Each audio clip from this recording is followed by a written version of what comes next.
And now, from Raw and SmackDown to premium live events and retro rewinds, this is WrestleVision.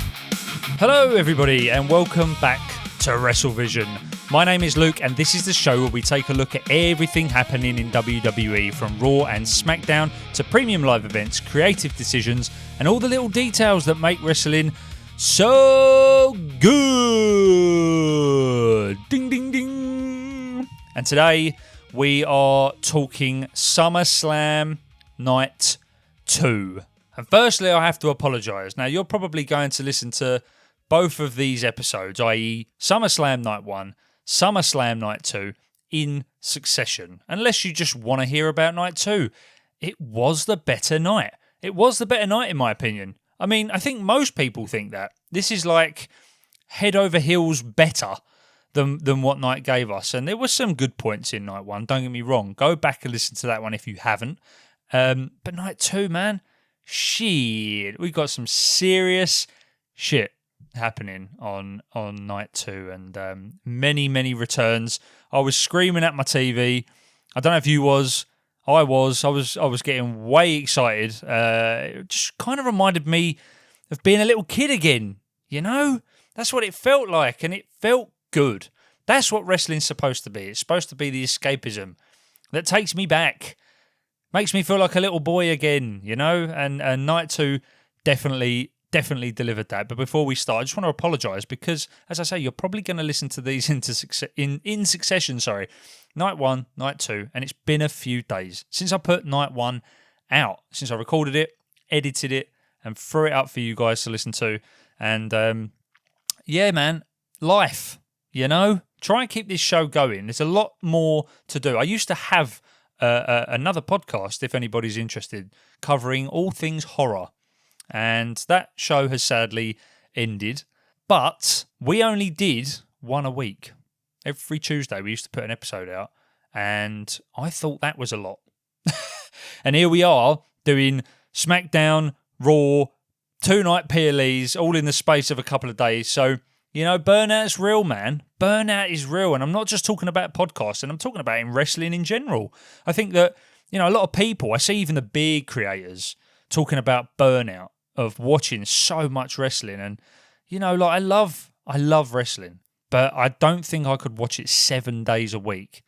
I think that if you're giving me Attitude Era, even Ruthless Aggression Era, there's a pretty good chance I'm going to be able to watch a lot of wrestling. But as it is at the moment, and that's not discounting the SummerSlam that we've just had, you know, it can be a lot sometimes. And yeah, I just needed a break. Plus, I am currently in the process of trying to decide a city to visit on my very first solo trip. I'll be going there on my own, and we've whittled it down to, I'd say, 4 cities. They're all the US cities and 1 Canadian city. So New York, I have visited New York before, but I'm looking at staying in Brooklyn and doing something a little bit different. I stayed right in Times Square when I last went in 2018, and it was good. It was fine. You know, it was right on top of everything if you're a tourist visiting there for the first time. But I want more of a chilled out experience this time. You know, I want to just grab a drink in the morning, take my bag, go for a walk, and just sort of enjoy Brooklyn or US life and just watch it go by, if I'm honest. So that's the first one. Then we have Chicago, a city I've always wanted to visit. That's up there, but it's just where to stay. I don't know where's best. If you know, let me know in the comments, because I need to know. The next place is Seattle. Just a kind of a dreamy city in my head. Maybe it's not, but it still looks it. When I see the videos and I see the pictures of it, it is somewhere I would love to go. And it's, for somebody in the UK, I think that the most common places are New York, Chicago, Orlando. That's where most people go, or LA. And I just want to go somewhere maybe a little bit different. So Seattle's on the list. And the 4th place is Canada, or Toronto, to be exact. Would love to visit Toronto, but, you know, New York's got everything. It's New York. I don't know if Toronto has it all. I don't know. Let me know if you would recommend any of those 4 cities to visit, and we'll find out later in the year where I end up going. But we're not here to talk about where I'm bloody going on holiday, or trying to anyway. We're here to talk about SummerSlam Night 2, coming straight out of Minneapolis, Minnesota, the US Bank Stadium. Same place as it was yesterday. Same place as it was night 1. But let's get into the show, because the opening of this show was insane. Well, the beginning of the first match was insane. And, we got a return that I didn't expect. Obviously, I thought this was going to be kind of a clean match between Sami and Finn. And, Nick Aldis turned the tables on everybody. So let's get into it. Alicia Taylor was standing in the ring and she delivered the introductions for the opening match. Finn Balor made the first entrance, and Sami Zayn then made his entrance following. And the match was about to get started, and then Nick Aldis walked out. And Aldis said that he was making an executive decision to add a participant, neither of which were happy. And the first person comes out, and it's Gunther. And I was surprised. He comes out, he's laughing, he shakes Nick's hand, makes his way to the ring. And I thought, okay, this is interesting. Didn't think Gunther would win in that moment. I still thought, if anything, it's probably got more of an opportunity of Finn winning because of the beef between Sami and Gunther. So I thought, okay, I can get on board with that. And they all tried to get started, and Aldis announced another person to the ring. And he said, hold on. I'm making another call here. We're going to make it a fatal 4-way. And we waited for this music. Mate, I can't even begin to describe the feeling that I had.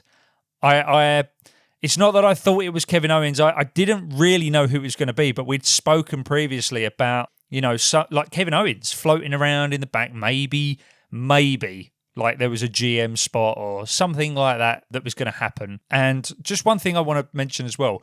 When you're watching Unreal, and I know we can talk about Unreal forever, but when you're watching Unreal, one of the things that I do like, which I don't think is like phony, is the way that they direct the cameras. And they say, right, jump to that shot. They do it in films, TV shows all the time. As soon as KO came out, it came right into his face, and he was literally so emotional. You could see it on his face. It was brilliant. And it switched straight to Sami. And Sami's reaction was perfect. We know the history between these two guys. It was, it was just such a great reaction from Sami. Great emotion and intensity from Kevin Owens, man.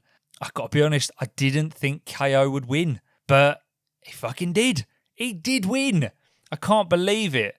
Kevin Owens defeated Sami Zayn, Gunther, and Finn Balor in 8 minutes and 30 seconds to become the #1 contender to the WWE Championship. And if it stays this way, if Punk can keep it, man, KO and Punk, what a match. I cannot wait to see that. But enough of the hype and the just, the euphoria that I felt, that I know that everybody else felt, that I know that you felt when KO came out. Let's just get into this match quickly and run through what happened. He says Owens looked emotional before he entered the ring, 100%. Cole said no one thought Owens would wrestle again after his neck injury. And yeah, that's true. I don't think Kevin thought that he would wrestle again after that. But as I say, we saw him in the back. There's been videos floating around of him in the backstage area on X and things like that. So we knew that he was present. We just didn't know in what capacity he would return. And he returned in the best fucking way possible. But the bell rang and Owens went right after Gunther. Zayn stood in a corner of the ring with his jaw still dropped as Owens performed cannonballs on Gunther and Balor in opposite corners. Owens stood in the middle of the ring and Zayn walked towards him. And they had this moment where they hugged and then immediately traded punches. Moments later, Owens performed a top rope swanton onto all 3 opponents on the floor. Man, this is fucking risky. And, if you've seen the videos by now, then you know that Kevin Owens has been asked to take it easy. And he said, fuck that. I'm not doing that. I'm giving the fans exactly what they want. I'm going to turn up and I'm going to give it 110%. And, that could be risky because that 110%, could end with a career-ending injury in like a month. I wish that doesn't happen. I don't wish that on anybody, God. But I'm just saying, air a little bit of caution, KO. Come on, man. We want to see you for as long as possible. We want to see you for another 10 years if we can. At least around. Man, KO. What a fucking guy. But back in the ring, Gunther worked over Zayn with knees to the gut and a big chop, and Gunther played to the crowd, soaked up the booze. Not the booze, the alcohol, the booze. Later, Balor had Zayn down when he went up top, but Owens pushed him off the top rope and went for a swanton on Zayn, who then put his knees up. And he came up holding his neck, and this is what I mean. I was like, oh shit, already. But he's playing it, he knows exactly what he's doing. We know that there's been a neck injury, so does he, and he's making us all feel a little bit nervous, and the crowd are going to get more behind him because of that. So, yeah, man, absolute boss. But Zayn went to a corner of the ring before running toward Owens for a haluva kick, but Gunther caught him in a sleeper, took him down to the mat. Balor performed a coup de grace onto Zayn to break up Gunther's sleeper before covering Zayn for a near fall. Owens hit stunners on Balor and Gunther. He kicked Zayn and went for a stunner, but Zayn countered with a blue thunder bomb for a near fall. Man, we're seeing the stunners. We're seeing the blue thunder bomb. I know we see the blue thunder bomb all the time, but I just love it. But to see the stunners back in WWE, man, this is fucking awesome.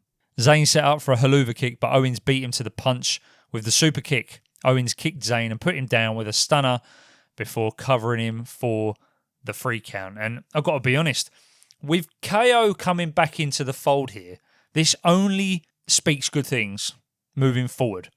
Kevin Owens is the drug that the WWE needed to inject into its storylines at the moment. Someone as good on the mic as him, someone as popular as him, someone as good in the ring as him, and just another string to our bow.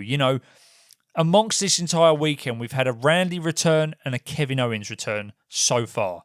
It's interesting, really, because when you look at the last few weeks and the build, we've had to kind of deal with the roster that we've had.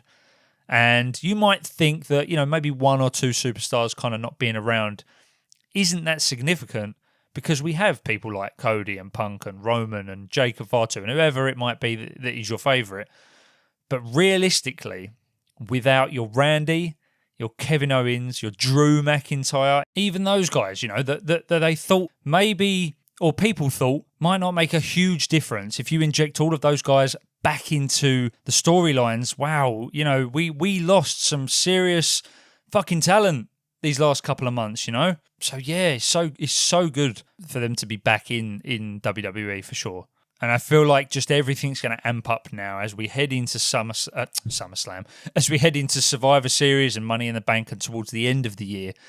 It's really, really going to get exciting now, and I cannot wait to see what happens in the next few months. But let's see what they've written here. That was an outstanding way to open the show. Abso-fucking-lutely. Aldis adding Gunther a night after facing him in a match was fun, but Owens returning and winning was awesome. Absolutely. And I cannot stress to you enough how happy I am that Kevin Owens is back amongst it all. It is fantastic. But we go backstage and we get a shot of Trick Williams and Baron Corbin warming up. And then we get the entrances for both of these guys, setting us up for our second match of the night. Trick Williams and Baron Corbin for the US Championship. Oh, and also, just going back to the first match, we didn't get that prediction right, obviously. I think predictions-wise, I didn't think anyone's going to get that right. I obviously predicted Sami. He didn't win it. So I think we can get a pass on that one. But for this match, I had predicted Baron Corbin. I predicted Baron Corbin because I thought, why are you bringing Baron Corbin into this storyline and injecting him into it the way that you have with the impact that he has had over Trick? He's kind of got one over on Trick. Melo's nowhere to be seen. There's going to be a switch here. I just thought it would happen and it would make sense. Why else bring Baron Corbin back? What would be the point to bring him back, build him up, and then have him lose at SummerSlam? That makes no sense to me. And, hey, Baron Corbin defeated Trick Williams in 9 minutes and 5 seconds to win the US Championship. And, I'm not a massive Baron Corbin fan. I'd heard someone over the weekend say that the reason he was released in the first place, or the second place, or the third, I think he's been released about 3 times or 2 times, something like that, is that the people think he's boring. Boring on the mic. Just boring in general. And I've got to be honest, I don't find him the most exciting. I have to be honest. I've heard him on the mic and he's kind of flat and he's kind of neither here nor there. He's not super, super, super boring, but he's not like overtly exciting either. So I'm kind of just like, Baron Corbin. Yeah, great. Okay. Look, I think for the US title, it's interesting to have someone of his stature, of his style, in the mix for sure. End of Days is fucking great. And this match was pretty freaking decent as well, to be honest with you. But look, we need to get Melo back into the fold here. Let's get a triple threat on the cards somewhere down the line. I think that Melo deserves it personally. But we'll run through the match here and we'll just go through what happened. Trick hit Corbin and the referee rewarded him for it by calling the opening bell. Trick clotheslined Corbin over the top rope and then followed him to the floor where he ran him into the barricade, and Trick pulled a sponsored table, the old Slim Jim table, out from under the ring, set it up on the floor while Corbin returned to the ring. Trick followed Corbin back in the ring, but Baron Corbin ducked out the other side and was kind of running in this match a little bit. And that did kind of make me think, well, maybe he will lose it. But obviously he didn't. Trick followed and charged Corbin, who put him down with a deep 6 on the floor. Corbin roughed up Trick on the floor and then worked him over with punches and elbows. Once he was back in the ring, Corbin went after Trick's eye before dumping him to the floor, and he followed him, but Yachty got in his face, and Corbin shoved little Yachty down, and Yachty grabbed his white kendo stick, causing Corbin to return to the ring where Trick was waiting. Trick performed a neck breaker, a couple of kicks, and a bookend for a 2 count. He picked up Corbin on his shoulders, but Corbin raked his eyes while the referee was shielded, and he tried to run the ropes, and Yachty hit Corbin with the kendo stick from the floor, which the referee also missed. Later on in the match, Corbin grabbed the US title belt. Yachty confronted him. Trick punched Corbin, who collided with Yachty, who fell from the apron and threw the table that had previously been set up on the floor. Corbin picked up the title belt, hit a distracted Trick Williams while the referee was focused on Yachty, and Corbin followed up with the end of days and got the 3 count. And, we called it. We called it. And I'd heard that a lot of people weren't expecting Corbin to win, and that's just my opinion. I didn't see the point of bringing this guy back. As I've said, if you're not going to put the belt on him straight away, there's no reason to say that Trick can't get it back in a couple of episodes down the line, a couple of weeks down the line, But we're here, and, he's got the furry belt now. Will he keep the furry belt? I have no idea. I wouldn't have thought so, but he will if he knows it's mind games for Trick. That's more Trick's belt than anybody's with that fur around it. So if he can hang on to it and sort of run promos with this furry belt over his shoulder, it's surely going to wind Trick up. And I wouldn't have thought that if they would change it now and Trick wins it back, they're not going to change it back to another furry one, I would have thought. So just keep it as a furry. I expect Trick to win it back in a few weeks or in 2 weeks' time, I would have thought. But let's see what they've written here. That's the first big upset of the weekend. Does Corbin shave the furry title belt and make it a bald belt? Good idea.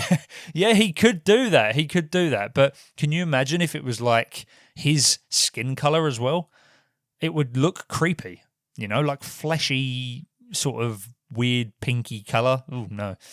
Anyway, the match was fine, but they really made the referee look like an idiot for missing so many things. And yeah, that's like a problem that we've had. And I think we've had it before, and it does get frustrating, when you see the referee making so many, not mistakes, I suppose, but missing things. And I suppose that is a mistake, but missing so many obvious things, it makes me feel dippy. It makes me, as a fan, sitting there watching the TV, when something is quite clearly, even in your peripherals, someone hitting over the head with a belt or something like that, and the referee is completely oblivious to it. How are we supposed to trust our referees if they can't even see that? Then you make a case for people like Becky and Jessica Carr. You make a case for Gunther, because the referees are missing this shit. But yeah, I think that I don't mind it a little bit here and there, but sometimes it is too obvious. And you kind of ask the question, like, really? Kind of feels a bit stupid. But moving on from stupid referees, that takes us to our third match of the night. Tiffany Stratton versus Jade Cargill versus Chelsea Green versus Charlotte Flair, Lash Legend in a 5-way ladder match to become the interim WWE Women's Champion. And guys, we did it. We called it. Chelsea Green defeats all 4 women to become the Women's Champion in 13 minutes and 5 seconds. And look, I'm not going to sit here and say interim. What is the point? Everybody's an interim champion, right? Think about it. If you're an interim champion, you're holding it until somebody comes back, or at least until somebody takes it from you. I can't imagine she's just going to hand it over. There's got to be a match for it. If everybody that has a belt has to fight someone for it and could potentially win it or could potentially lose it, everybody's an interim, right? I mean, that's just logic. But hey, they want to put interim on it. I don't even know why. I honestly don't know. Like, Naomi gave it up. Why can't Rhea give it up? She just comes back and they can just let her win again. If they want her to have it that badly, I really don't understand it. But hey, look, here we are. Anyway, let's get into the match. And Jade met Flair on the floor and they fought immediately before they even rung the bell. They had a bunch of ladders set up at the ringside and Lash Legend tossed Tiffany Stratton and Chelsea Green into a bunch of chairs. Stratton immediately grabbed the back of her head and Legend dumped Green over the barricade. Stratton seemed fine when she returned to the ring and worked with Green as they worked over Jade and Legend, who eventually put them down with stereo pump kicks. And I said that we would have this, in this match. It's obvious. I'm not an expert, but I'm just saying I knew that we would have these little group ups in here, which made me think that Chelsea would win because she would be the last person left in the ring with all these other feuds going on. And that is what happened. That's exactly what happened. We got that classic Chelsea Green moment. We got a little bit of a fake towards the end, but we'll get there. Let's just run through the rest of this match quickly. Stratton played to the crowd while Flair returned to the ring and they traded forearms or elbows in the middle of the ring.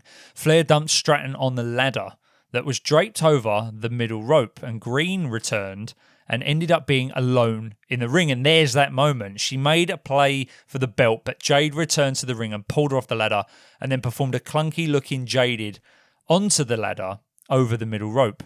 A short time later, Stratton and Legend were on the ropes with a ladder draped over the middle rope, and Stratton went for a Hurricane Rana, but Legend powerbombed her onto the ladder. Flair made a play for the belt and ended up hanging from it when Jade pulled the ladder away and she was just hanging in the middle of the air. But Jade and Legend pulled Flair down and Jade swung Flair into Legend and then slammed Flair into a ladder leaning into the corner of the ring. Moments later, Legend set up Stratton for another powerbomb, but this time Stratton performed the Hurricane Rana that sent her into the ladder. And this was quite an interesting moment because Tiffy climbed the ladder and was off the side of the title belt, and Chelsea entered the ring and tipped the ladder over, sending Tiffy from high on the ladder onto everybody else. And she betrayed her friend. And I'm sure we'll get a follow-up to that somewhere down the line because obviously Tiffy wanted to be Tiffy 2 belts and now Chelsea's got it. And it's a very interesting turn of events here. But then Chelsea started to climb the ladder and was this close from winning it, but B-Fab and Meechin ran out and stopped Green from pulling the belt down. Her feet were hooked on the rung of the ladder and B-Fab and Meechin worked her over while she was upside down, and Jade returned to the ring. B-Fab and Meechin tried to help her climb the ladder and Flair then jumped in and took out Jade's side kicks and eventually joined Jade on one of the ladders in the middle of the ring. Tiffy and Lash joined them on the other ladders, but they were quickly knocked down and Flair and Jade took an odd simultaneous bump off the ladder. And everybody was down. And Chelsea's eyes opened. She sat up. She climbed the ladder.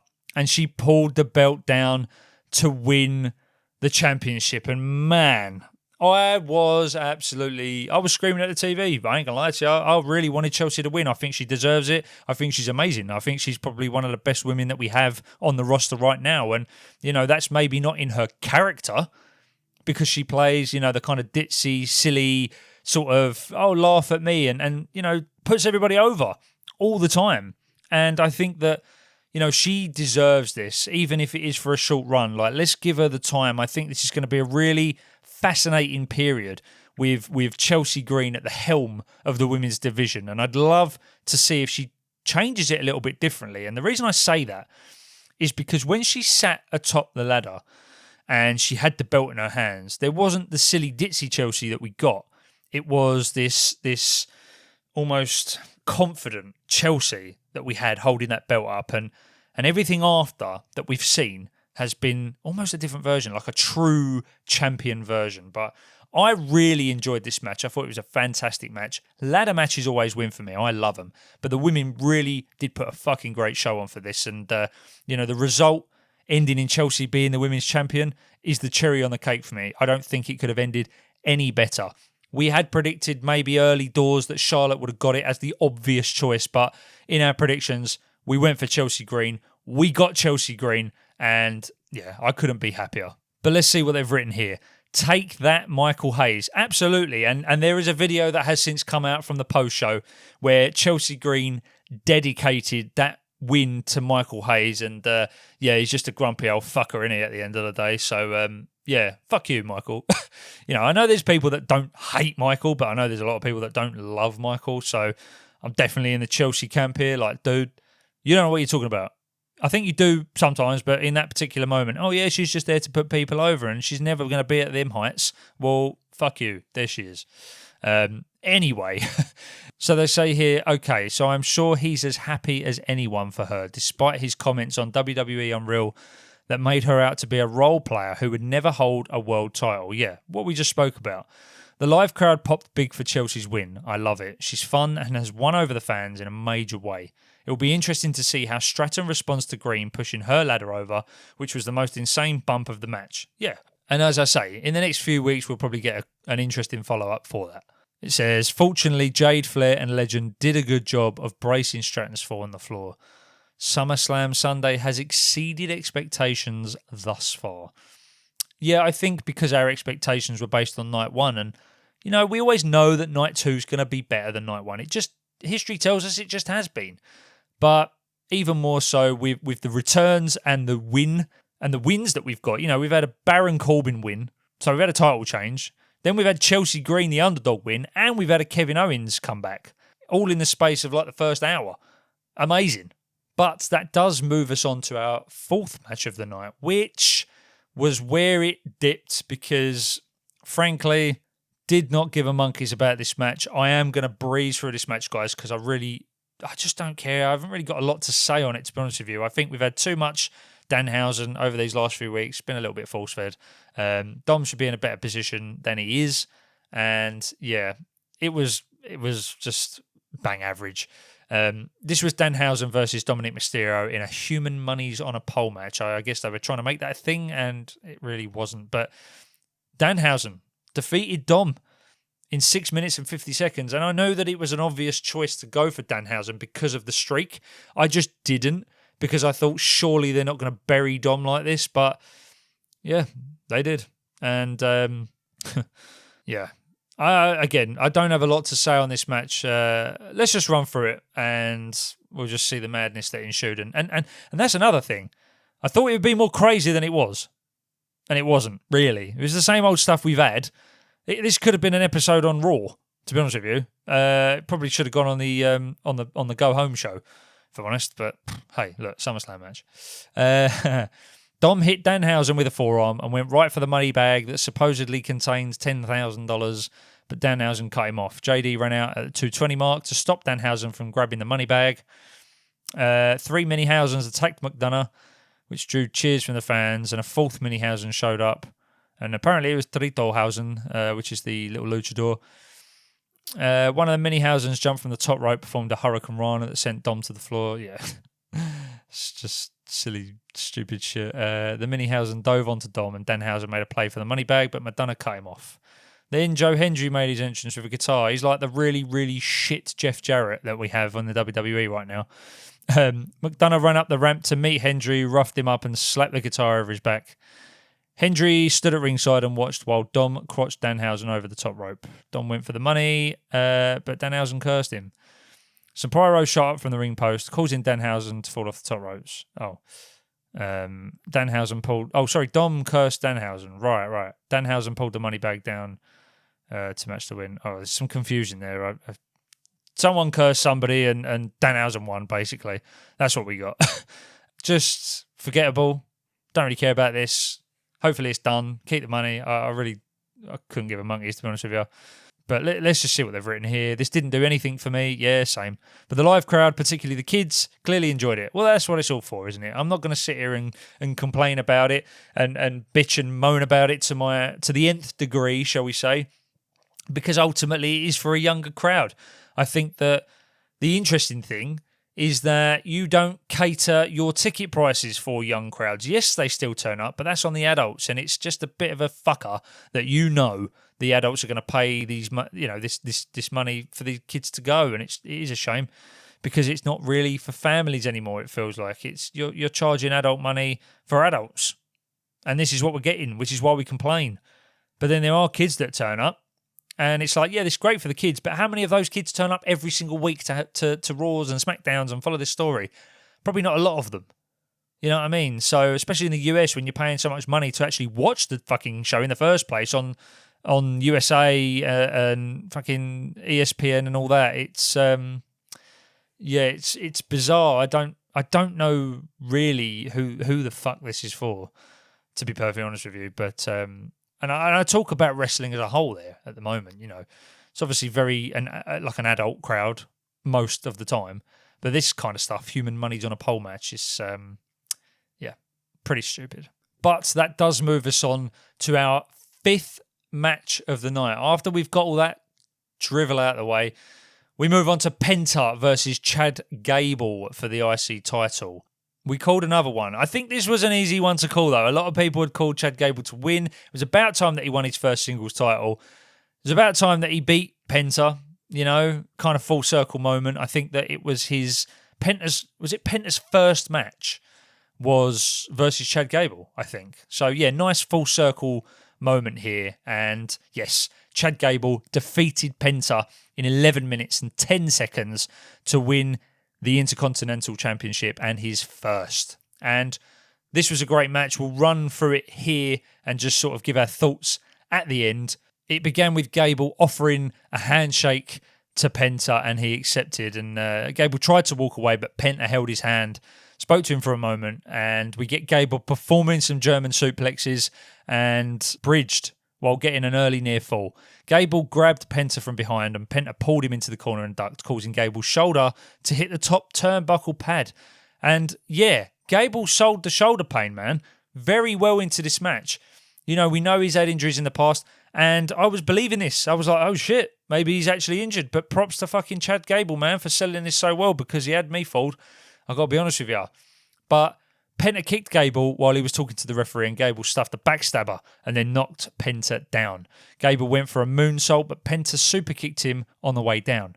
Gable rolled Penta into an ankle lock, but Penta rolled over, sending Gable over the top rope to the floor.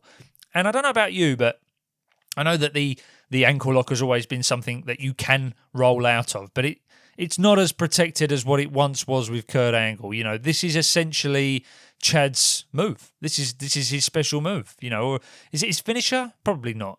I thought it was, but maybe it isn't. He's got the angle slam as well. So, hey, look, this was it, and it just doesn't seem as protected anymore, which is a shame. Because we used to get some serious hype in the Ruthless Aggression era when Kurt Angle was putting motherfuckers into ankle locks. I loved it, and unfortunately, we kind of don't get that same hype anymore. But Chad Gable isn't Kurt Angle, and as much as he may want to be exactly like him, as I've said previously before, be the first Chad Gable, man.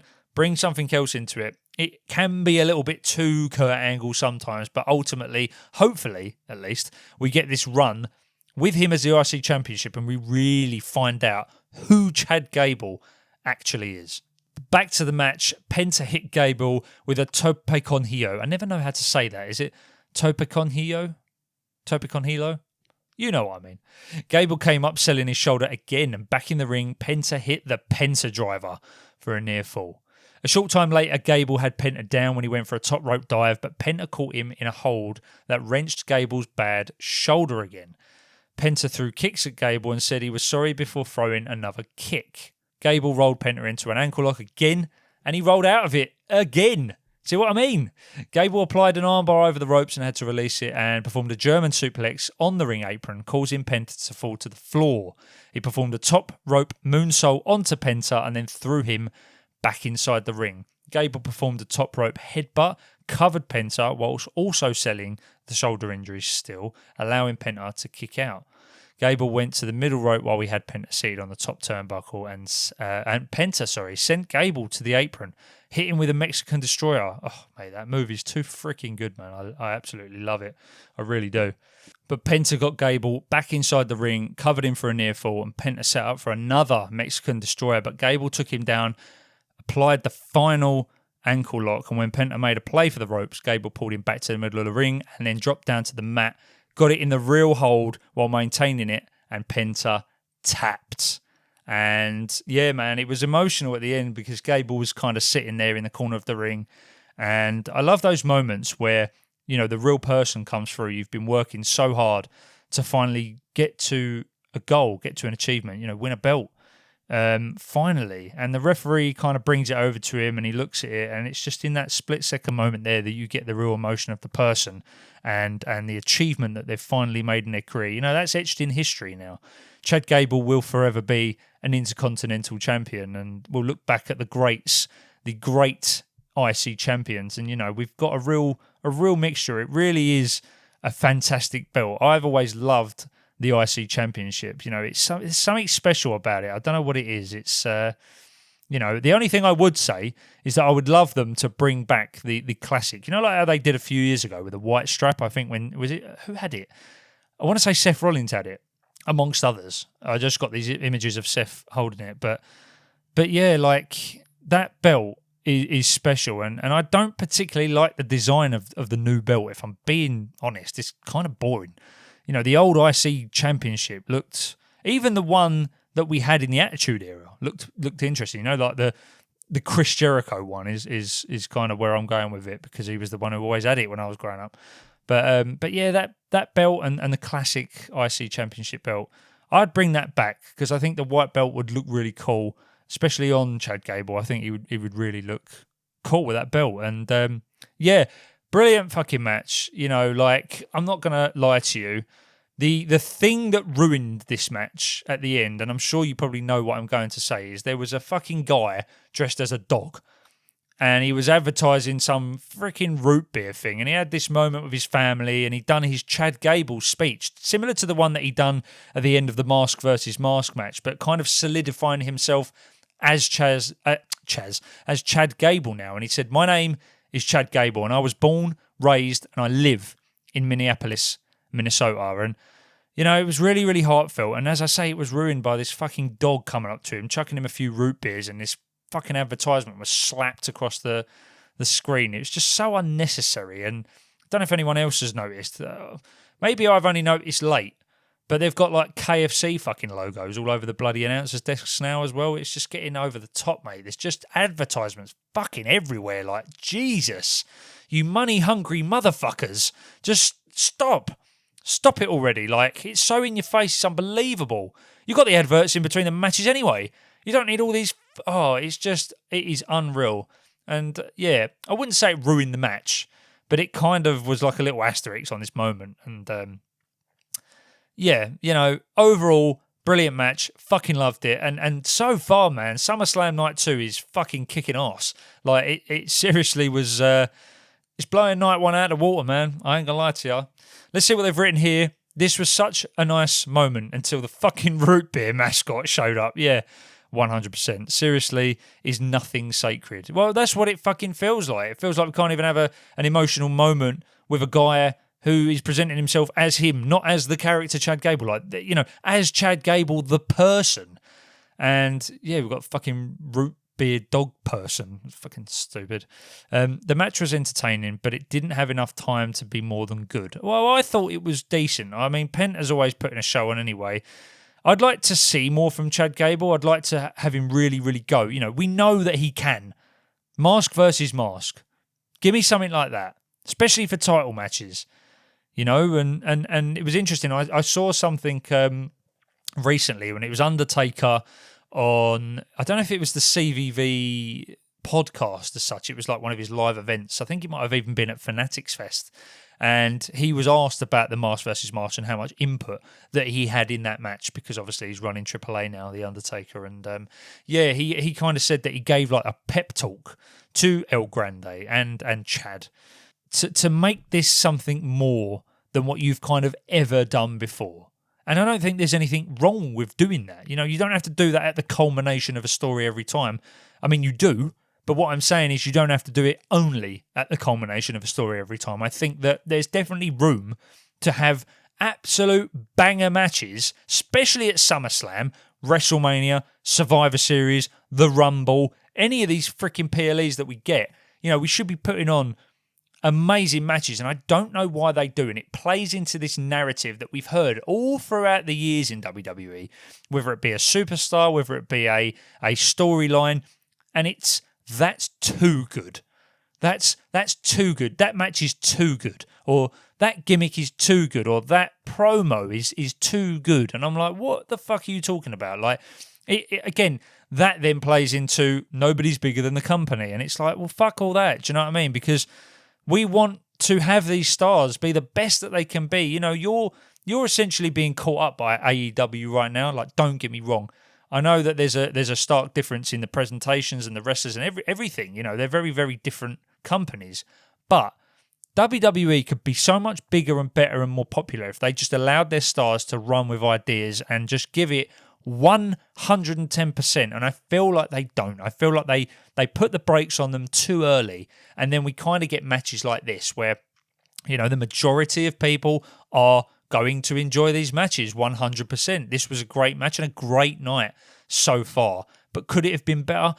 Absolutely.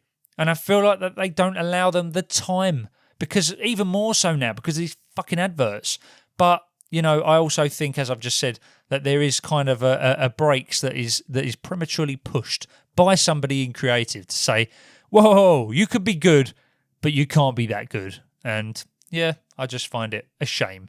But after all that, we then got a video package to set up our main event of the evening. And Seth Rollins made his entrance wearing the Shield mask, and it came out with the Shield entrance to begin with. It was really fucking cool. And then his music played, and we got this new colourful entrance gear, which is more of the revolutionary and the visionary that we know. But apparently this is like a new era, like a rebirth. He abandoned the black gear and yeah, considers this a rebirth on his character. So it'll be interesting to see what we get in the next few weeks with this new version of Rollins now that he's put all of this behind him. But Rollins played to the crowd, stared at the stage, and Roman Reigns then made his entrance, and that leads us into our main event of the evening, Roman Reigns versus Seth Rollins for the World Heavyweight Championship. And we predicted that Roman Reigns would retain and finally put an end to Seth Rollins getting the better of him and having his number,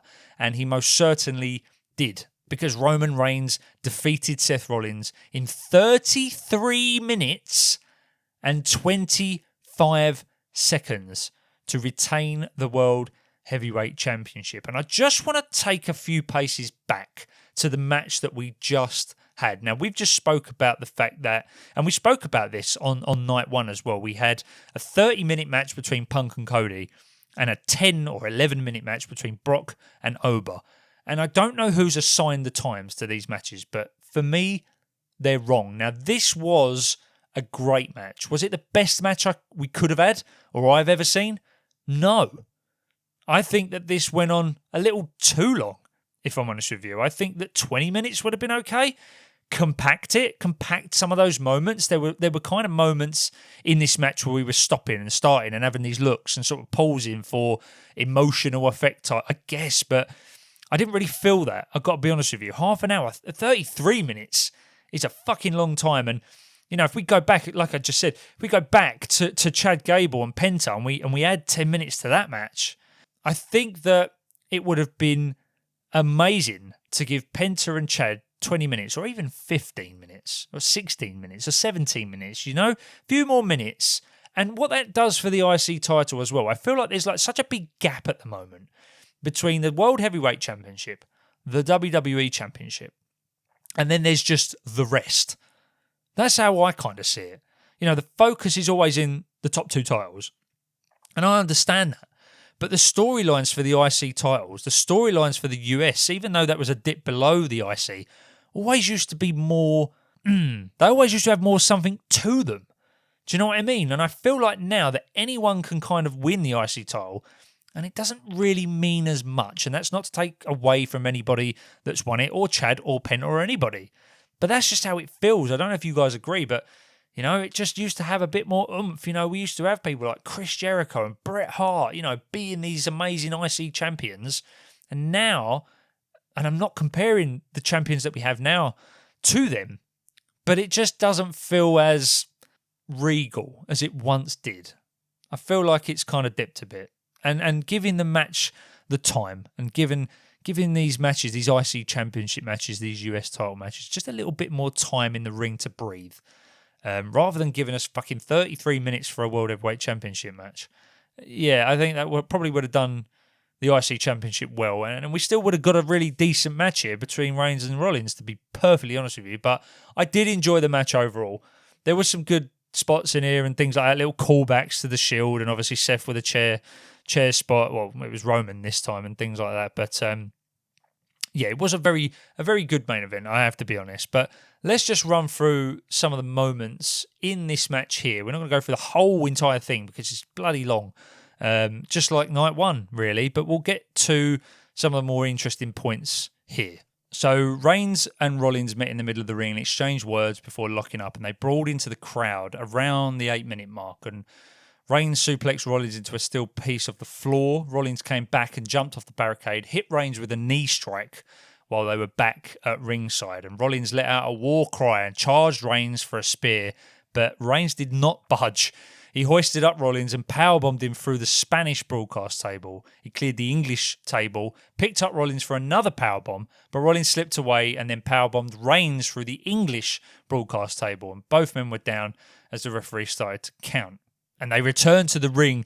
Literally, there was a slither of time, and it got to 9, and I thought, oh shit, this is actually going to end. So, yeah, smart little fake there. But, yeah, I actually thought they were going to get counted out. But as they got back into the ring, Rollins immediately put Reigns down with a pedigree for a near fall. So we've seen pedigrees, we've seen stunners tonight. Pretty classic evening when it comes to the old finishers here, let's be honest. Well, I know that it's not Seth's finisher, but, obviously, I know it as a finisher. That's how I've always seen it, thanks to Triple H. So, yeah. But then Rollins went for a stomp and Reigns shot up and hit him with the Superman punch. Reigns covered him for the near fall and he got the spear in, but Rollins leapfrogged him and then Reigns crashed into the corner. Rollins followed up with a stomp for a near fall again, and moments later, Rollins superplexed Reigns. He wanted to follow up with a Falcon Arrow, but Reigns caught him in a standing guillotine and eventually took him down to the mat.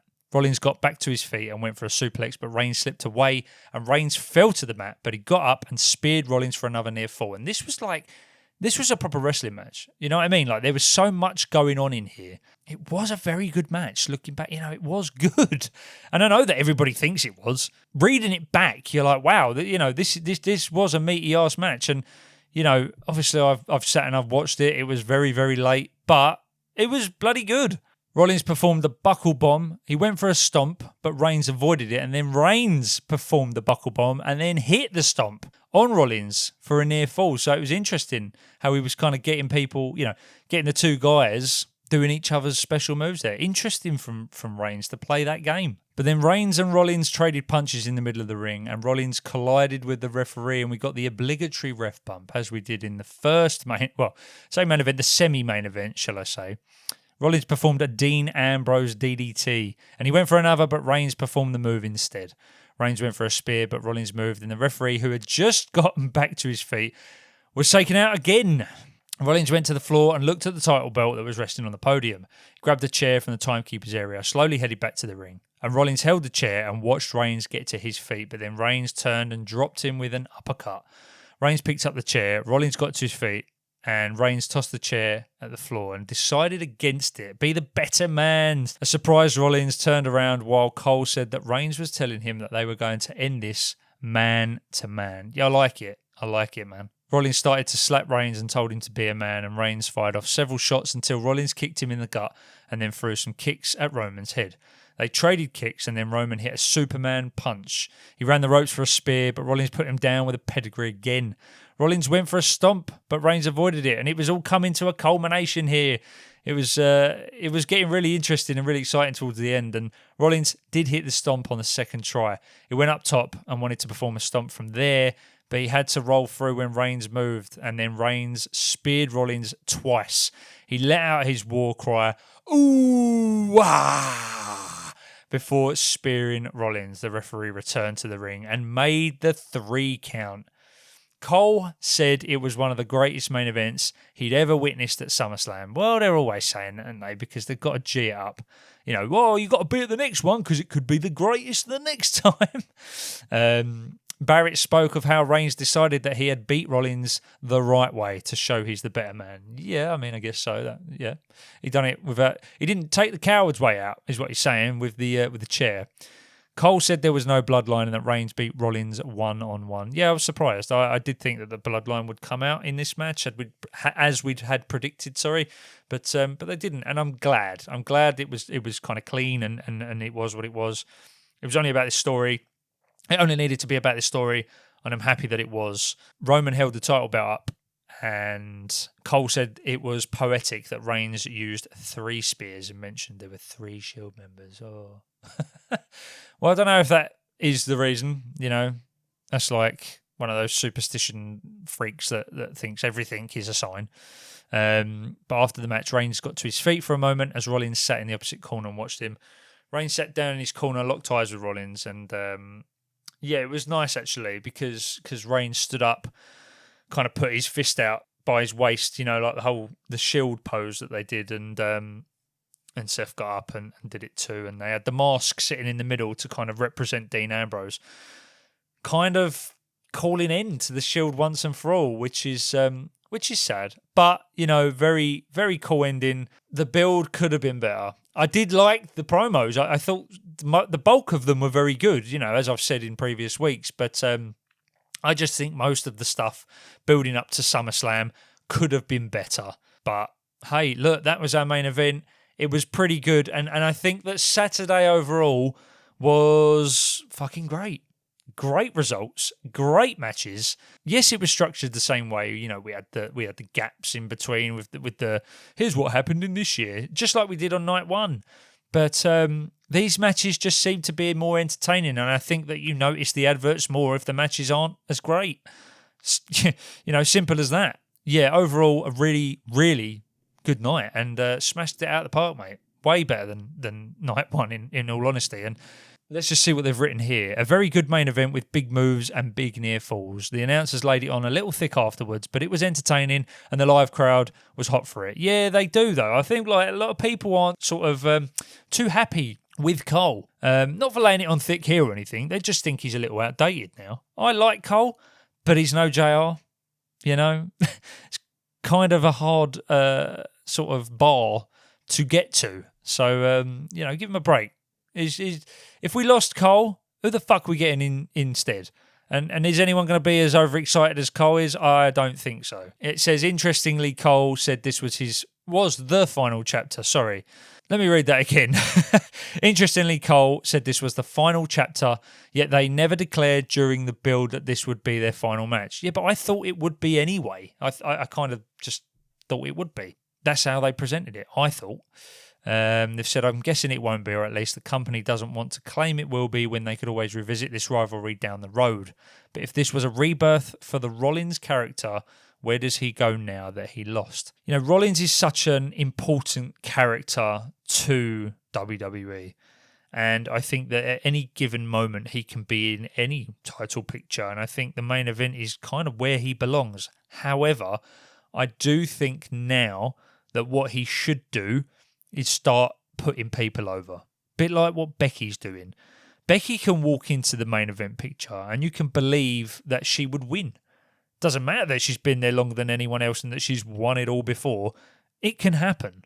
And it's good when it does, because you can slap Becky straight into that main event, have her win the belt, and You know, you've got a fantastic competition for anybody who's going to come up against them. And then if they win the belt, brilliant. You just beat Becky. Amazing. And it doesn't do anything at this point to Becky.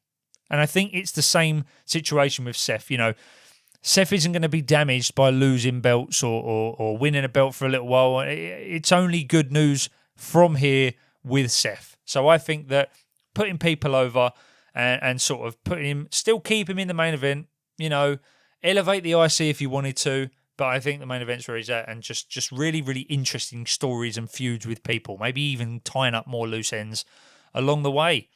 But they've written overall SummerSlam Sunday was a lot more fun than it appeared on paper. It came in just a bit longer than night one at roughly 3 hours and 15 minutes. And yeah, guys, SummerSlam Night 2 was awesome. I think overall the weekend was good. And we kind of said this. We knew that, you know, regardless of storylines and sort of what happens and what we get, 9 times out of 10, the wrestlers managed to save it in the big PLEs, and I think that they did this time. You know, we've got no more room for story when we get to our matches, but everybody delivered. You know, it's their reputations on the line as well as the company's, and unfortunately, the company's part is week on week. That's the way I kind of see it, in the sense where they direct the traffic, and the PLEs is where the wrestlers do the job. They wrap it up. And, you know, the PLEs are always better than the week-on-week shows, obviously. And, yeah, props to everybody involved. It was a great weekend. My MVP of the evening, and this is really tough because I'm going to have to go with either Kevin Owens' return or Chelsea Green winning.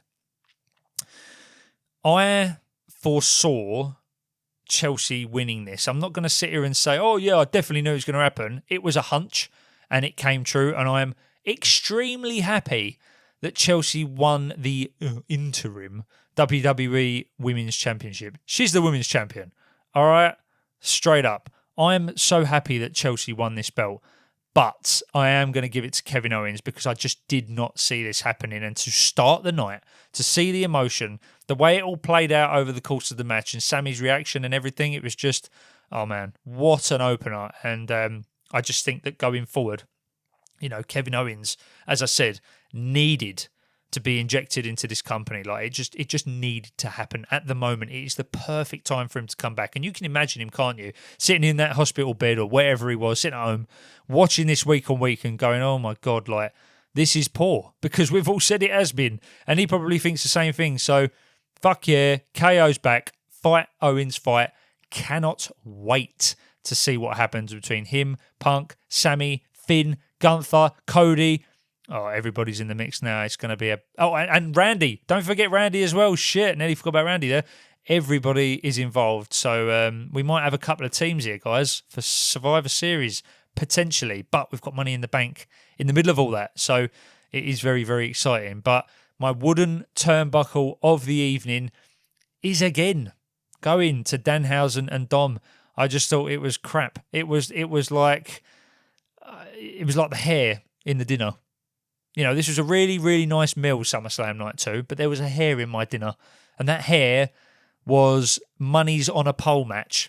I thought that we could have maybe swapped this match with one of our matches from Night 1, but then Night 2 would have absolutely even more blown it out of the park. And look, it is what it is. I know you've got to have a balance in these two nights and stuff, but Night 2 was so much better than Night 1. But yeah, guys, I hope you enjoyed SummerSlam, and I think we're going to wrap it up for this evening. I've been Luke. This has been WrestleVision. Thank you so much for listening. And if you enjoyed today's episode, tag yourself in by following WrestleVision on Spotify, Apple Podcasts, or wherever you're listening. You can also follow the show on Instagram at WrestleVision Podcast. But until then, WrestleVisionaries, take care, and I will catch you in the next one.